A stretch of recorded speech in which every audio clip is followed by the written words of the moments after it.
So we're right outside Ford Field here, as you mentioned. That's going to be post-election headquarters for most of Detroit's precincts for in-person voting. And whether you're more comfortable voting in person or, like many Michiganders, if you'll be voting absentee for the general election, making sure your voice is heard is safe and it's easy. There's simple things that you can do to make sure you're prepared ahead of November. During the primary, 1.6 million Michiganders voted absentee, and this year election officials expect that could more than double.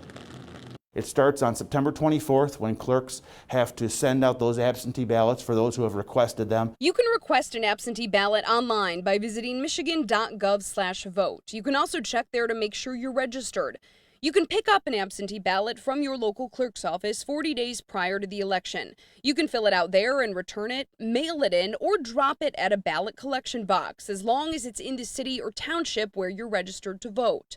Given recent mail delays and concerns with the Postal Service, Secretary of State Jocelyn Benson says Michigan used federal CARES Act money to install more. We've implemented close to 1,000 drop boxes in communities throughout the state of Michigan. Macomb County Clerk Fred Miller says for those who are voting by mail, new this year, state election officials are trying to make it easier for both voters and mail carriers. The blue envelope tells people that it's going from the clerk to the voter, and then the green envelope tells people that it's going from the voter back to the clerk. You can also track your absentee ballot from start to finish. If you have voted absentee, you can see the date that your request was received by your local clerk, when your ballot was mailed out, when they received it. So that's a great tool to kind of hold the clerk accountable and to make sure that you know that where your vote is at in the process.